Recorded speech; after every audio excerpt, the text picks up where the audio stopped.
একই দিনে গণভোট এবং জাতীয় নির্বাচনের ঘোষণায় জনগণের আকাঙ্ক্ষা পূর্ণ হয়নি। গণভোট প্রসঙ্গে জনগণের যে অভিপ্রায় এবং গণ দাবিকে উপেক্ষা করে একই দিনে জাতীয় নির্বাচন এবং গণভোটের ঘোষণা দিয়েছে। আমরা এখানে বাংলাদেশ জামাত ইসলামীর পক্ষ থেকে খুবই পরিষ্কার করে বলতে চাই যে প্রধান উপদেষ্টার একই দিনে গণভোট এবং জাতীয় নির্বাচনের ঘোষণায় জনগণের আকাঙ্ক্ষা পূর্ণ হয়নি। জনগণের যে অভিপ্রায় ছিল জুলাই সনদের আইনি ভিত্তি এবং জাতীয় নির্বাচনের আগে কি কি বিষয়ে সংস্কার হলো, নতুন প্রস্তাবিত জুলাই চার্টারের ভিত্তিতে সংবিধানের কি কি সংশোধনী প্রস্তাব যাচ্ছে, যে 48টি প্রস্তাবে আমরা সর্বসম্মত হয়েছি সাংবিধানিক সংস্কার সহ অন্যান্য সংস্কার, এগুলো জাতীয় নির্বাচনের পূর্বে জাতিকে জানাতে হবে, ভোটাররা জানবেন, তার উপরে মাইন্ডসেট হবে, তারপরে তার উপরে হা না মতামত দেবেন।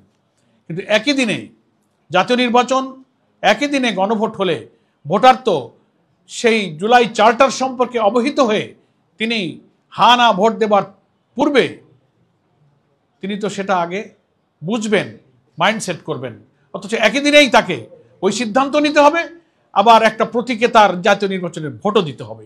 এটা একটা সংকট তৈরি করবে। আমরা বারবার অনুরোধ করেছি, যুক্তি দিয়েছি, এটাও আমরা বলেছি যে বাংলাদেশের জাতীয় নির্বাচনের ইতিহাসে কেয়ারটেকার হোক আর যত নিরপেক্ষ নির্বাচনের কথাই আমরা বলি, প্রত্যেকটি নির্বাচনে কম বেশি কিছু কিছু ভোট কেন্দ্রে সহিংসতা হয়ে থাকে, বিশৃঙ্খলা হয়ে থাকে, 2-5টা কেন্দ্র বন্ধ হয়ে গেল, গোলাগুলি হলো, স্থগিত হয়ে গেল। তো একই দিনে ভোট হলে এমন ঘটনা তো যে কোনো কেন্দ্রে ঘটতে পারে, 5টা কেন্দ্র বন্ধ হয়ে গেল, তাহলে জাতীয় নির্বাচন প্রতীকের ভোট বন্ধ হলো, সেই দিন গণভোটের দশাটা কি হবে? এর কোনো জবাব নাই। জুলাই সনদে এই যে 12.5 কোটি প্রায় ভোটার কি কি বিষয় হা বলবে না বলবে, বিফোর ন্যাশনাল ইলেকশন জাতিকে সেটা জানতে হবে, স্টাডি করতে হবে।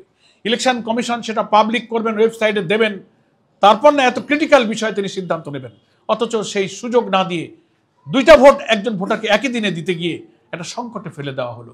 আমরা যে সংকট নিরসনের জন্য বাংলাদেশ জামাত ইসলামী সহ 8টি ইসলামী এবং দেশপ্রেমিক সমমনা দল দাবি করে আসছি যে এই ভোটটা জাতীয় নির্বাচনের আগে করতে হবে, তাহলে এটার আইনি ভিত্তিটা দৃঢ় হবে, এটা নিয়ে পরবর্তীতে আদালত এবং আইনি ভিত্তি নিয়ে কোনো প্রশ্ন উঠবে না।